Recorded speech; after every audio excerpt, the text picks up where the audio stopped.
আজ এমন একটা প্রশ্ন নিয়ে আলোচনা করব যে প্রশ্নটা আমাদের উপর বিধর্মীরা এবং নাস্তিকরা বারবার ছুড়ে মারে এবং আমাদেরকে বিভ্রান্ত করার চেষ্টা করে।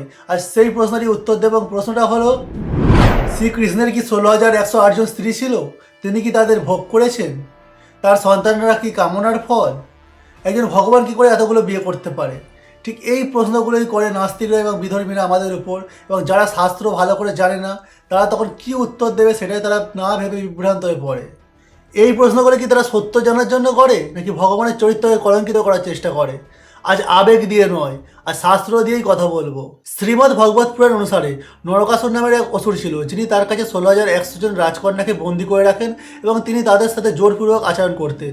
ভগবান শ্রীকৃষ্ণ যখন সেই ব্যাপারটা জানতে পারে তখন তিনি সেই নরকাসুরের সাথে যুদ্ধ করেন এবং যুদ্ধে তাকে বধ করে দেন। এবং তারপরে তিনি সেই 16,100 জন রাজকন্যাকে তার হাত থেকে মুক্ত করেন। ঠিক এখানেই তৈরি হলো সব থেকে বড় প্রবলেম। কারণ ওই যে 16,100 জন রাজকন্যাকে শ্রীকৃষ্ণ মুক্ত করলে নরকাসুরের কাছ থেকে, সেই নারীগুলোর এখন কি হবে?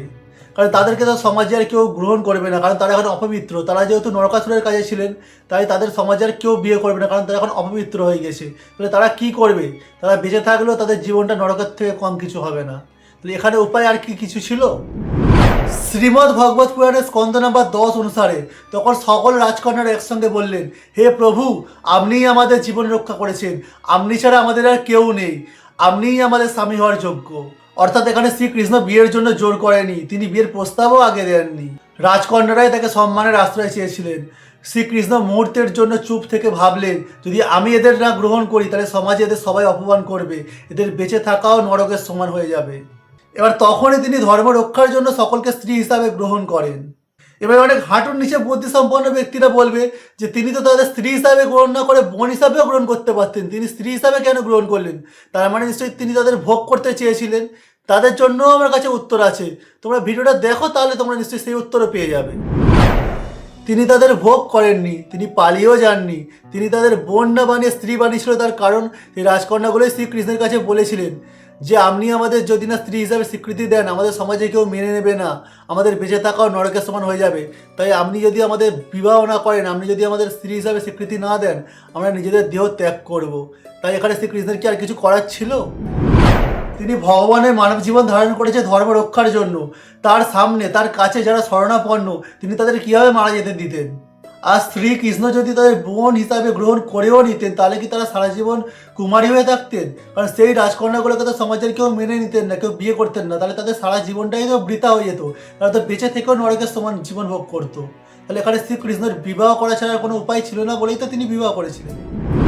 এবং তিনি তাদের বিয়ে করেছিলেন এবং সবাইকে সমান সম্মান দিয়েছিলেন এবং প্রত্যেকের জন্য একটা করে আলাদা প্রাসাদও তৈরি করে দিয়েছিলেন।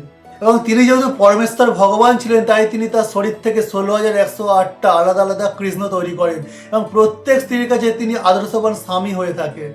তবে সেখানে কোনো কাম বাসনা ছিল না, সেখানে ছিল প্রেম, সেখানে ছিল দিব্য লীলা। এবার আসি শ্রীকৃষ্ণের সন্তান প্রসঙ্গে। শ্রীমদ্ ভগবত পুরাণ অনুসারে শ্রীকৃষ্ণের প্রথম 8 জন স্ত্রী ছিল তার প্রধান রানী, এবং সেই স্ত্রীগুলোর নাম ছিল রুক্মিণী, সত্যভামা, জাম্বুবতী, কালিন্দী, মিত্রবৃন্দা, ভদ্রা, নগ্নজ্যোতি এবং লক্ষ্মণা। এবং শ্রীমদ্ ভগবত পুরাণ অনুসারে এই 8 জন স্ত্রীর 10 জন করে সন্তান ছিল, তাহলে হয় মোট 80 জন সন্তান। তাই লোককথা এবং পরবর্তীকালে তৈরি হওয়া বইয়ে শ্রীকৃষ্ণের 16,108 জনের প্রত্যেকেরই 10 জন করে সন্তানের কথা লেখা রয়েছে। কিন্তু শ্রীমদ্ ভগবত পুরাণে শুধুমাত্র 8 জন স্ত্রীর 10 জন করে সন্তান, যা হয় 80 জনের কথাই বলা রয়েছে। বাকি আর এরকম কোনো কিছু সরাসরিভাবে উল্লেখ নেই। এবার এখানে প্রশ্ন হলো, সন্তানরা কি মিলনের মাধ্যমে জন্মেছিলেন? দেখো, শ্রীমদ্ ভগবত পুরাণে এরকম কোনো ডিরেক্টভাবে কোথাও বলা নেই যে সন্তানরা মিলনের মাধ্যমে জন্মেছিল কিংবা দৈব বলে জন্মেছিল। এখানে শুধু এটাই বলা আছে যে শ্রীকৃষ্ণ দাম্পত্য জীবন কাটিয়েছিলেন। এবার সেখানে মিলন হতেও পারে, না হতে পারে, আর যদি সেটা হতেও পারে, সেটা তোমাদের মতন কাম বাসনা ভোগ ছিল না সেখানটায়। এখানে পার্থক্য বুঝতে হবে, মানুষের মিলন কাম বাসনা থেকে জন্ম হয়, কিন্তু শ্রীকৃষ্ণের মিলন সেখানে সংকল্প থাকে, সেখানে লীলা থাকে, সেখানে কোনো কাম বাসনা থাকে না। এবার তিনি ভগবান হলেও, তিনি পরমেশ্বর হলেও, তিনি যদি মানব রূপে জন্মগ্রহণ করেছেন, মায়ের গর্ভে জন্মগ্রহণ করেছেন, তাই তাকে মানব রূপে সমস্ত কর্ম করতে হবে। তাই তো তিনি গীতায় বলেছেন যে আমি কর্ম করি কিন্তু কর্ম আমাকে বাঁধে না। তিনি মানব রূপে আবির্ভাব হয়েছিলেন কর্ম করতে, সমাজকে শিক্ষা দিতে, স্বামীর কর্তব্য বোঝাতে এবং নারীর সম্মান রক্ষা করতে। তিনি আমাদের এটাই বোঝালেন, এটাই দেখালেন যে ভগবান হয়েও দায়িত্ব এড়ানো যায় না, নিজের কর্তব্য থেকে সরে যাওয়া যায় না। তাই যারা বলে শ্রীকৃষ্ণ ভোগ করার জন্য বিয়ে করেছিলেন, তারা আসলে বলতে চায় তারা শাস্ত্র কখনো পড়েনি।